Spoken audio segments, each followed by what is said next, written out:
I grew up in a small college town in Mississippi, the daughter of Chinese immigrants. My mom got her PhD in chemistry. My dad got his in physics. I went to Yale, where I studied economics and met my husband, Matt. I graduated from college and landed a job on Wall Street. Much to my delight, success followed success.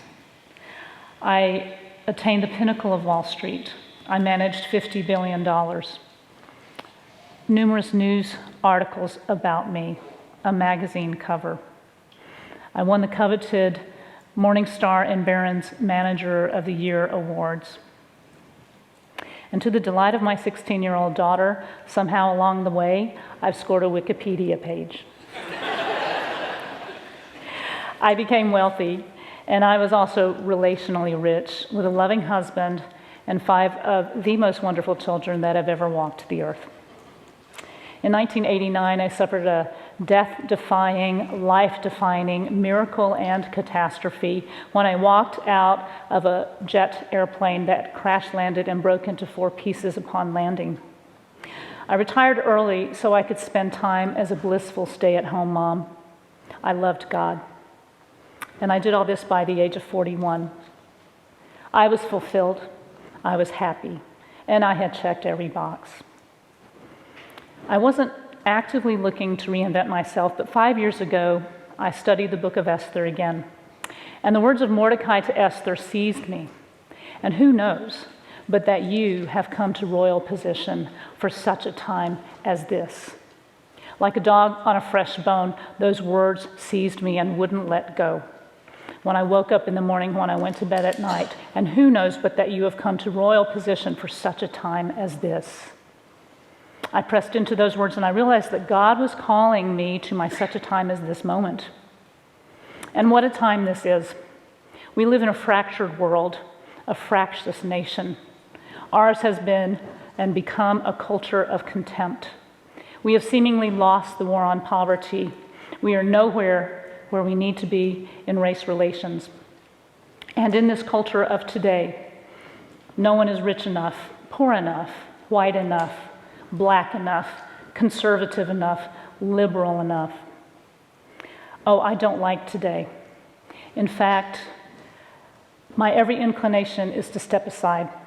My every inclination is to isolate and insulate myself from such a time as this.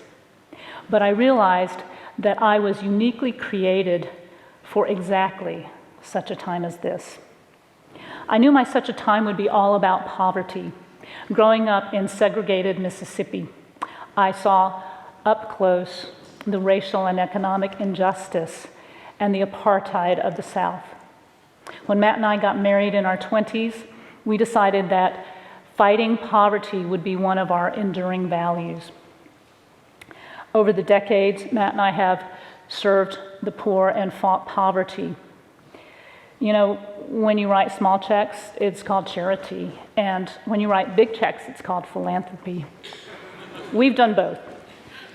Whether it's education, food, clothing, shelter, rehabilitation, development, first world poverty, third world poverty, we have served it all. We have volunteered in Big Brothers and Big Sisters in immigrant communities, started orphanages. I have advised and raised money, served on boards. But I've had a growing discomfort with these decades of activity and charity, because too often we busy ourselves with activities and we serve the same people over and over again. My friends who head up poverty work tell me, Helen, we don't have access to jobs. We don't have access to wealth. How can we move people out of poverty when we lack the means and the resources? Over the years, I started noticing a creeping hopelessness and resignation that not just will the poor always be with us, but that simply, perhaps, the poor will stay poor. I think it's the Chinese immigrant in me, but I reject the notion that poverty is a life sentence. Poverty makes me mad. And I decided to step in and do something about poverty because it is too intractable, too hopeless, and too broken for me not to do something about it. I began to long for a way to not only help people in poverty, but to help people out of poverty. So that's why I founded Activate, because I started to question the paradigm of mercy ministry, and I wondered, why should we stop at food drives and clothing drives and temporary shelter? Why don't we get at the root cause of the problem and try to move people out from needing these services? Without intending it, I set about busting the paradigm in the church, moving beyond mercy ministry to the ministry of transformation. My ambition is not poverty alleviation. I do not want to make poverty somehow more palatable around the edges. My ambition is nothing less than poverty eradication. Amen. I don't want to serve people who are in poverty. I want to move people out of poverty. The church has gotten accustomed to providing basic needs: food, clothing, and shelter. That's been the paradigm. It's very important work, but it's episodic in nature. Walking alongside someone and helping them move out of poverty into a transformed life, that's hard, that's difficult, and we don't often know how to do it. As Christians, we're called to bring the kingdom of God here to earth. We're called to seek the flourishing of others, to repair the walls, and to fill the gaps. And there are gaps. There's a chasm that exists between individuals experiencing poverty and between self-sustaining, meaningful work. Whether it's due to lack of access, lack of education, or lack of training, these connections aren't happening. The result is poverty. There is also a chasm that exists between nonprofits and for-profits. Nonprofits lead with the heart, and they should. Theirs is the hard work of relief and rehabilitation. For-profits lead with the head, and they must strive to profitability. These two groups don't share the same goals. They often don't understand one another, speak to one another, even see one another. Well, we created Activate to serve as a bridge, as connective tissue to connect job seekers and jobs, and to connect for-profits and nonprofits. We fill in the gaps. Activate is a recruiting and coaching organization.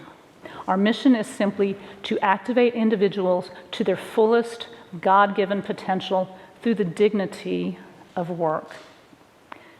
We place individuals who long for a better future into careers, not jobs, careers. And we coach them with life and professional skills to long-term success. In Denver, we have created an ecosystem of opportunity. We partner with 17 businesses and growing, for whom we find talent. And we receive referrals of job-eager individuals from over 28 nonprofits and ministries in the Denver area. We assess individuals, and we're looking for initiative, work ethic, follow-through, and coachability. Additionally, we're looking to pair their interests, skills, and talents with meaningful career path work. We're looking essentially for a round hole in a round peg. We charge our employers a fee for our services because we believe that finding great talent for employers is great service and is of great value. And we walk with our candidates for a minimum of 6 months after they get the job to help them acquire the life and the professional skills that are necessary to become successful. We coach them in professional skills like how not to get fired, how to succeed in your job, and then how to become upwardly mobile by accessing careers and raises and promotions through having a growth mindset and a long-term mentality.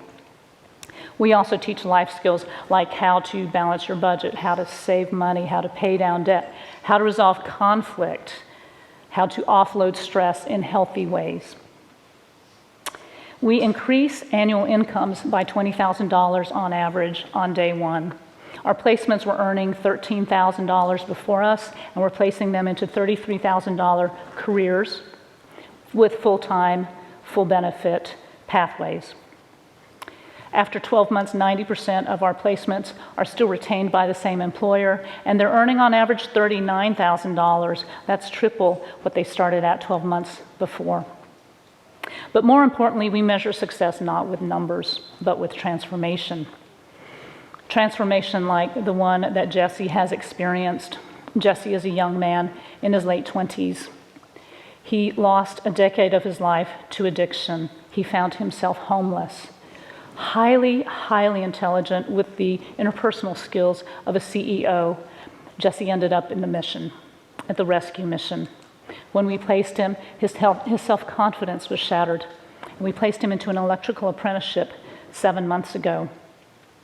He told us he has finally found a brotherhood where people believe in him and where they respect him. The president of the company that we placed him at tells us he's doing the work of a third-year apprentice at only 6 months. Or take Sahil. Sahil is a political refugee from Nepal, Bhutan, care of Nepal. His college education notwithstanding, he ended up in this country with his 3 children and his wife. He could only score jobs in manual labor. We placed him into a manufacturing firm where he has become a natural leader, and he's using his intellect as well as his creativity to lead a new department for our employer with multicultural employees. And the stories go on and on and on. When we meet people whose lives have been upended, uprooted. We meet people whose dreams have been shattered, who have forgotten how to dream. But with each person we meet, we get excited. We start smiling because we see their potential, often when they do not see their own potential. And our job, our glorious, wonderful job, is to realize that potential. We transform people from the inside out. Our currency that we deal with is hope. We resuscitate hope, we activate hope, and hope transforms. Well, starting Activate has been joyful, it's been rewarding, and it has been every bit as hard as all of that. As a startup, it's taken me twice as long, it's been 3 times as expensive, and it's been infinitely harder than I ever dreamed. There are many times when the team and I tell each other we're assembling the airplane while we're flying it, because there isn't a model for what we're doing. Poverty is messy, and trauma has a long tail. But guess what? The engine that flies our airplane is love. And the jet fuel that we get to pour inside that engine is love. We get to love well and deeply and sacrificially. It has been 3 times as expensive. I manage the money at home, obviously.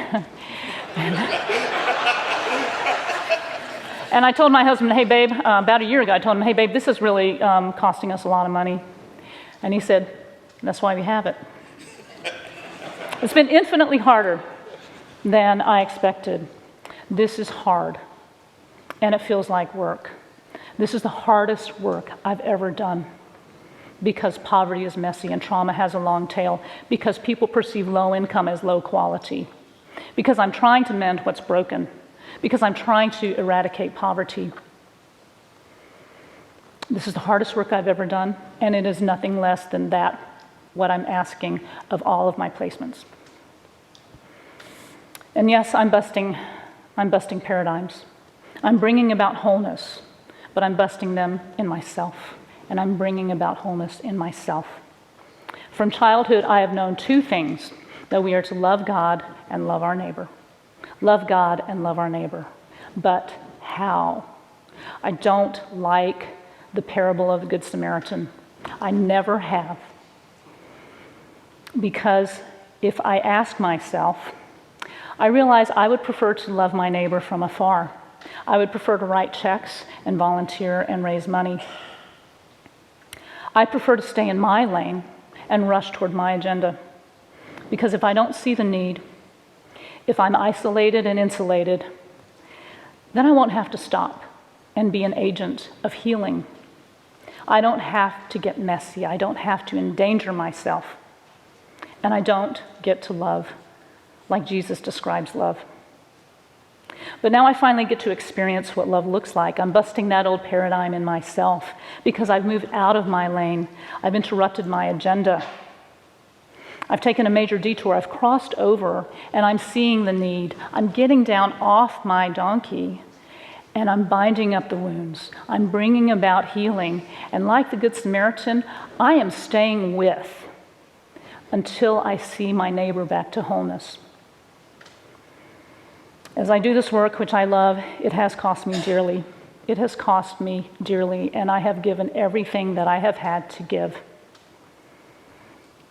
I can finally now identify with taking up my cross and denying myself. I wonder if I have ever lived sacrificially before this. And I'm so thankful that the Lord is letting me fill in the gaps in my own faith journey.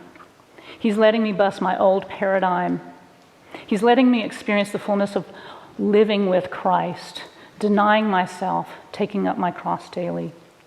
And suddenly in this work, the gospel is not just a message. It's not a story about my own salvation. With every person that we place, we look at them and we tell them, we don't care where you came from.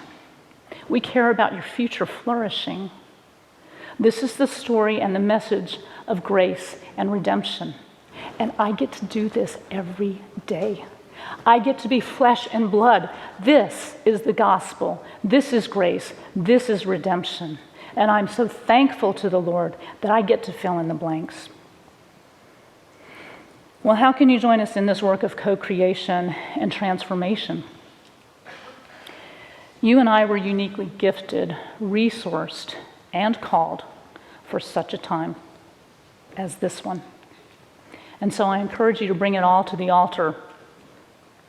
All of yourselves, your ingenuity, your creativity, your resources, your reputation, your talent, your success. And to deploy it and spend it all lavishly, sacrificially, without stopping while we have breath in our bodies to bring about wholeness, to bring about repair, to bring about healing. I invite you to question the paradigms in your own life and in your church. I invite you to push against the paradigms, move beyond them. I invite you to repair the walls and fill in the gaps. On a practical basis, I invite you to join us in creating ecosystems of opportunity in your own communities, creating lasting pathways to economic freedom by connecting job seekers and jobs, and by connecting nonprofits and for-profits.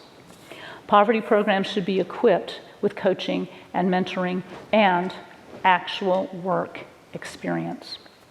And I call on all of us business owners, managers, and supervisors to commit to journeying with individuals, to hire with grace.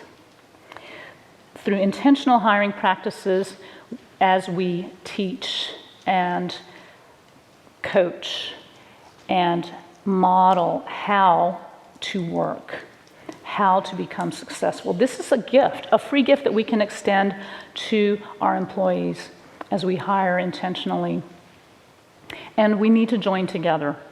We ministries and businesses need to join together because we are all co-laboring for the kingdom.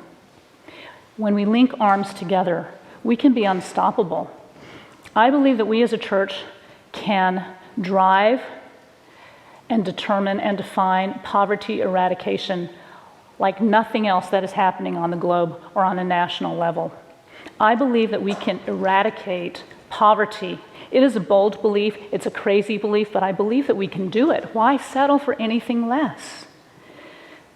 What if we became the solution that everyone is looking for? We would then become the salt and the light. Well, in a moment of deep discouragement several months ago, I confided to Matt that I wondered why this has been such a hard journey. Eradicating poverty is a big nut to crack. I told him, well, maybe I should just give up. And I'll share with you in ending what Matt sent to me in a text. Helen, this world is broken. But as Samwise Gamgee would say in Lord of the Rings, there's some good in this world, and it's worth fighting for. So do some good today, and wake up and do it again tomorrow. Thank you.